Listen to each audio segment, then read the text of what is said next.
Hi mga kapreni! 1 week pa lang nalalaban yung cover na to mga kapreni. Tingnan nyo naman, meron na namang pinagbakasan. Pinagbakasan ng laway ko. Syempre, hindi naman kayo maniniwala kasi hindi naman totoo. Hindi ko na to lalaban ulit kapreni dahil napakahirap pala ibalik. Maglalaba ako kaya magpapalit ako ng bedsheet. Tingnan nyo naman yung bedsheet ko mga kapreni. Nabutas na, hindi ko alam kung bakit.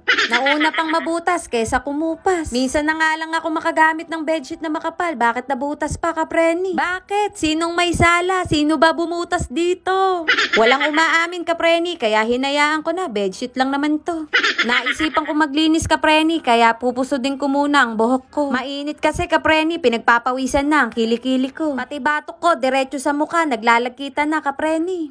Nasa bahay na nga lang ako kapreni, hindi ko pa maayos ang damit ko. Dito nyo talaga makikita kapreni na inuuna ko ang gawaing bahay kesa sa sarili ko. Naks naman, akala mo totoo ah. Tamad ka uy, tamad ka.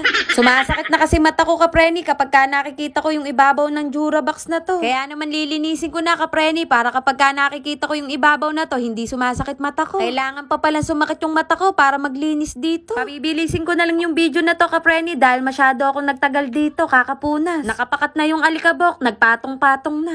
Bakit naman kasi hindi naglilinis? Andito lang naman sa bahay. Ganon ang mga linyahan ng mga chismosa na nakikipagchismisan lang tuwing umaga.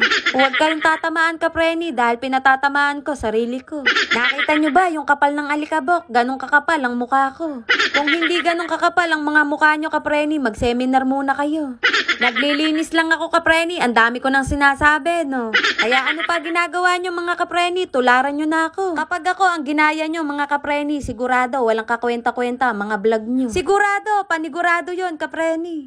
Siyempre, huwag kayong sasang-ayon dahil magagalit ako. Bawal magalit dito, dapat ako lang.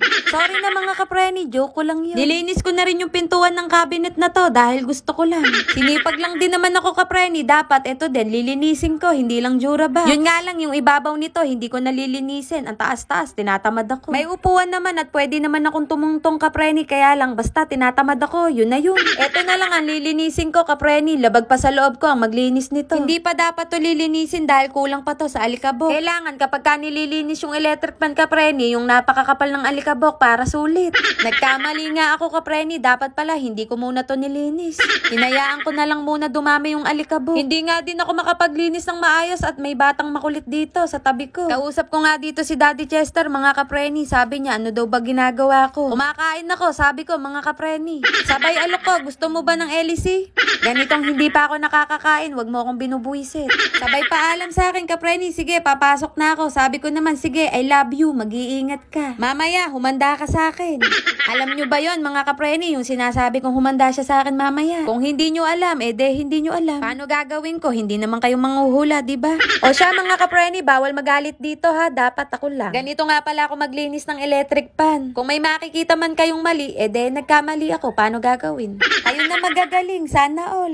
Meron nga pala akong ikukwento sa inyo kapreni. Ako talaga hindi pwedeng hindi gagamit ng electric pan. Ayun lang mga kapreni yung ikukwento ko, yung hindi pwedeng hindi ako gagamit ng electric pan. Kasi nga, kailangan ko ng electric pan. Kasi nga, gagamitin ko. Ay, ambot sa imo. Bakit naman kagulo ko magkwento? Tinesting ko ng paanda rin, mga kapreni. Baka mamaya, nilinis ko lang, hindi na umiikot.